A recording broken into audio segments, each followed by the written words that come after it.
أعوذ بالله من الشيطان الرجيم بسم الله الرحمن الرحيم الحمد لله رب العالمين الحمد لله القادر والناصر الحليم الجواد الكريم الرب الرحيم والذكر الحكيم واهدنا الصراط المستقيم والصلاة والسلام على سيد الأنبياء والمرسلين ومولا أما بعد بسم الله الرحمن الرحيم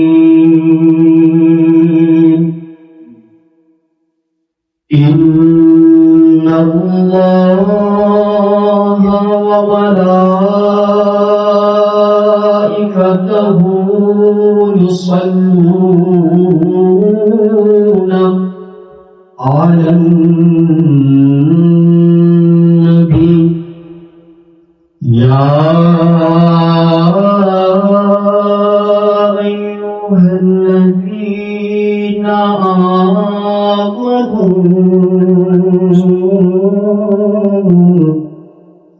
صلوا عليه وسلموا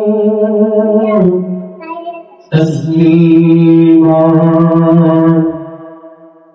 আমরা হুজুরকে জানান দিতে চাই ইয়া রাসূলুল্লাহ, এই প্রজন্মে আপনার দুরূদ পড়লে অনেকে আমাদেরকে অনেক কথা শোনায়।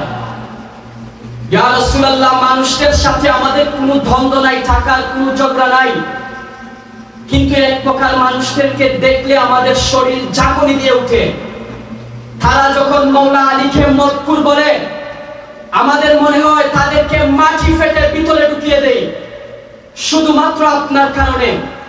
আপনাকে ভালোবাসি বলে, আপনাকে যখন অক্ষর জ্ঞানহীন বলে, সিক্স প্যাক বলে দাবি করে, আমাদের ইচ্ছা করে তাদের জবান ধরে আমরা জিজ্ঞেস করি, এই কথাগুলো তোমাদেরকে কে বলেছে বলার জন্য?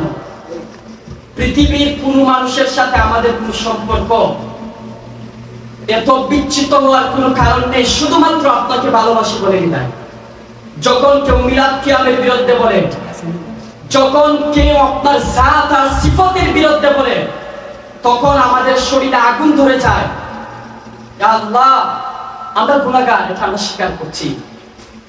আমরা গুনাহ করতে করতে আমাদের জীবন শেষ করে দিয়েছি, সেটাও আমরা স্বীকার করছি। তবে আমরা যে আপনাকে জানের চেয়েও ভালোবাসি, যখন আপনার আসবাব সিফাতের বিরুদ্ধে কেউ কথা বলে আমাদের শরীরে আগুন ধরে যায়, সেটাও সত্য। আমরা গুনাহগার, সেটা সত্য। আপনার হাবিবকে ভালোবাসি, সেটাও মিথ্যা নয়, সেটাও সত্য। নামাজে আসলো আমি, রোজায় আসলো আমি, যাকাতেও আসলো আমি, দুরুদে কেন আমি নাই? হয় সেই জন্য দুরুদে তুই নাই, তার জন্য দুরুদে পাক গ্যারান্টি সহকারে তুই বলতে পারবি সেই দুরুদে পাক আল্লাহর দরবারে কবুল হয়েছে। কারণ পৃথিবীর নামাজ, রোজা, হজ, যাকাত আপনি যাই কিছু করেন, সেই ইবাদত করার পরে আপনি গ্যারান্টি সহকারে বলতে পারবেন না আমার নামাজ কবুল হয়েছে। কিন্তু পৃথিবীতে একমাত্র একটি আমল, যে আমল করার পরে আপনি গ্যারান্টি সহকারে বলতে পারবেন আমার এই আমল কবুল হয়েছে, সেই আমল হচ্ছে দুরুদে পাক। কিসের জন্য সেই আমল হচ্ছে দুরুদে পাক? আপনি যখন নামাজে নিয়ত করেন, কি বলেন? নাওয়াইতু আন, হে আল্লাহ আমার নামাজ। রোজার যখন নিয়ত করেন, হে আল্লাহ আমার রোজা। যাকাত যখন করেন, হে আল্লাহ আমার যাকাত আপনি কবুল করেন। সবকিছুতে আমি, সবকিছুতে আমি তো। যখন আপনি দুরুদে পাক করেন, প্রথমে বলেন আল্লাহুম্মা সাল্লি আলা, হে আল্লাহ আপনার প্রিয় হাবিব, আপনার প্রিয় হাবিব। নামাজে আসলো আমি, রোজায় আসলো আমি, যাকাতেও আসলো আমি, দুরুদে কেন আমি নাই? হয় সেই জন্য দুরুদে তুই নাই, তার জন্য দুরুদে পাক গ্যারান্টি সহকারে তুই বলতে পারবি সেই দুরুদে পাক আল্লাহর দরবারে কবুল হয়েছে। আল্লাহুম্মা সাল্লি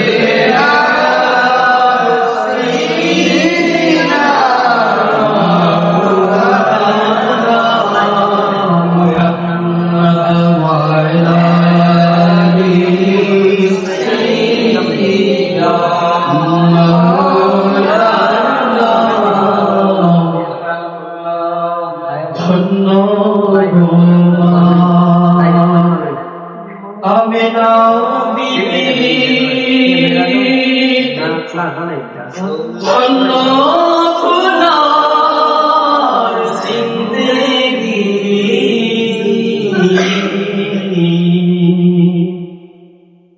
আপনার খুনে তশরীফ আনলেন রহমাতাল লিল আলামিন আল্লাহুম্মা সাল্লি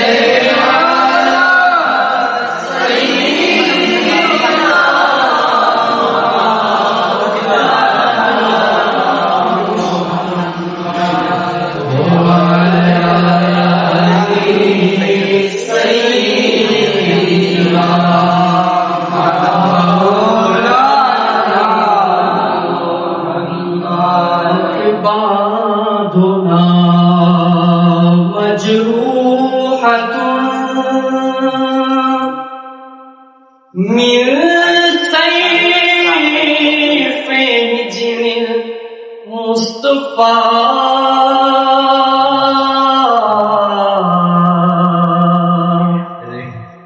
طوبى لأهل بلدة فيها النبي المحتشم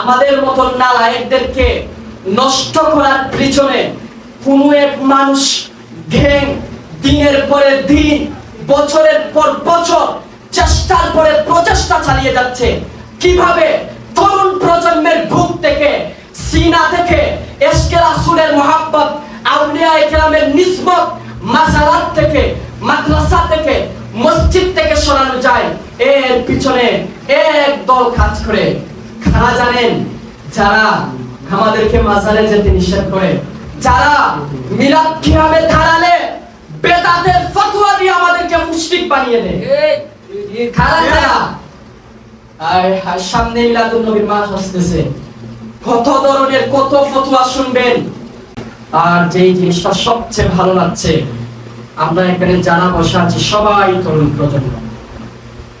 প্রজন্মকে কোথাও ডাক দিয়ে পাওয়া যায় না কারণ তরুণ প্রজন্ম যেই পরিমাণ ব্যস্ত যেই পরিমাণ বিজি সন্তানের বাবাও যদি মারা যায় বাবাকে লাশ দাফন করার পরে তরুণ প্রজন্মে ব্যস্ত তরুণ প্রজন্ম সে নিজে থেকে ব্যস্ত নয় তাকে ব্যস্ত করে রাখা হয়েছে এখন কিসের জন্য কিভাবে কে ব্যস্ত করে রাখছে এইটার পিছনে মূল কার হাত কে এই সমস্ত কাজ করাচ্ছে আমরা আল্লাহ পাক যদি আমাদেরকে তৌফিক দান করেন সেই পথটা আমি আজকে আপনাদের সামনে তোলার চেষ্টা করব এই মাহফিলের বিষয় 3 থেকে 4 বার পাল্টানো হয়েছে আমি যেই দিন প্রথম এখানের কথা শুনেছি সেই দিন এক বিষয় নির্ধারণ করেছি শুক্রবারের রাত্রেও একটা বিষয় ছিল সেই বিষয়টাও ডিসকানেক্টেড করে শনিবারেও আমি আরেকটা বিষয় নিয়েছি শনিবারে যেই বিষয় নিয়েছিলাম সেই বিষয়ের পরে আমার একবারে ঐক্যমত ছিল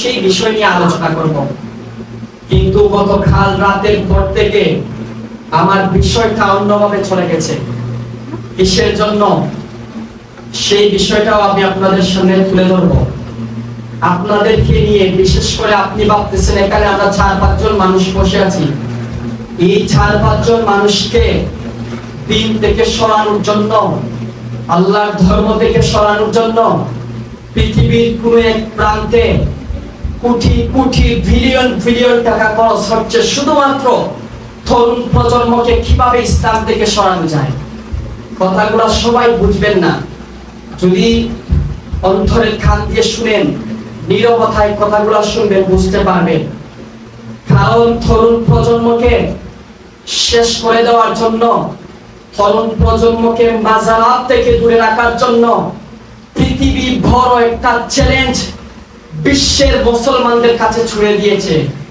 সেই চ্যালেঞ্জের মুখোমুখি হয়ে আজকে আমরা মসজিদ নেই, মাজারাত নেই, খেদমত নেই, আউলিয়া ইকরামদের নিসবত নেই, রাসূলুল্লাহ সাল্লাল্লাহু আলাইহি ওয়াসাল্লামের সেই ইশক আমাদের ভিতরে নেই।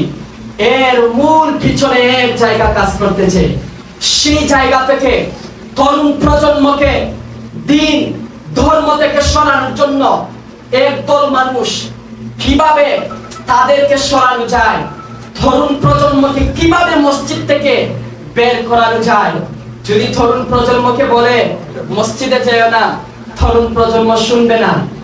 এখন তাদেরকে বললে তো মসজিদ থেকে বের করা যাবে না, তাহলে তাদেরকে কিভাবে মসজিদ থেকে বের করা যায় সেই নিয়ে আমরা বাংলাদেশের কোন এক প্রান্তে পড়ে থাকলেও আমাদের মতো নালায়েকদেরকে নষ্ট করার পিছনে কোন এক মানুষ গ্যাং দিনের পরে দিন, বছরের পর বছর চেষ্টার পরে প্রচেষ্টা চালিয়ে যাচ্ছে কিভাবে তরুণ প্রজন্মের বুক থেকে, সিনা থেকে ইশকে রাসূলের মুহাব্বত, আউলিয়া ইকরামের নিসবত, মাজারাত থেকে, মাদ্রাসা থেকে, মসজিদ থেকে সরানো যায়।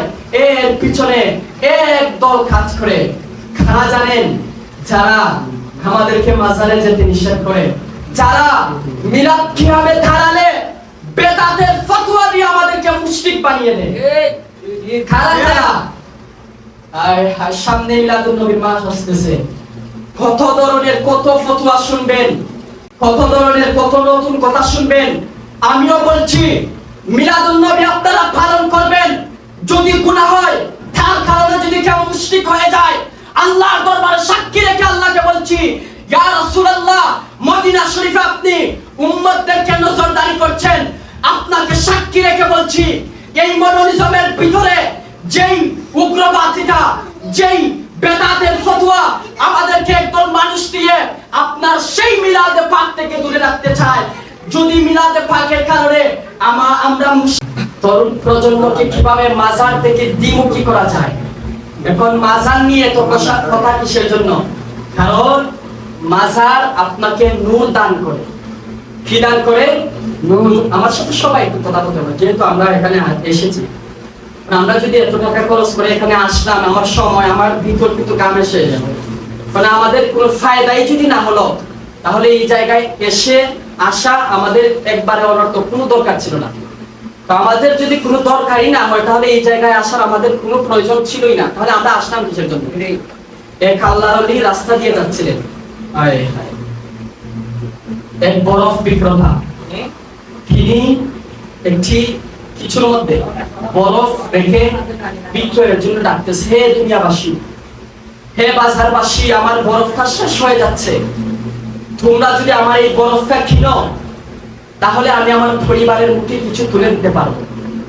তোমরা যদি এই বরফটা কিনো না, আমার পরিবার না খেয়ে মারা যাবে। বেটা এক আল্লাহর ওলির মুখ থেকে এটার কি চমৎকার উদাহরণ দিচ্ছেন। বেটা, পৃথিবীর হায়াত হচ্ছে এই বরফের মতো।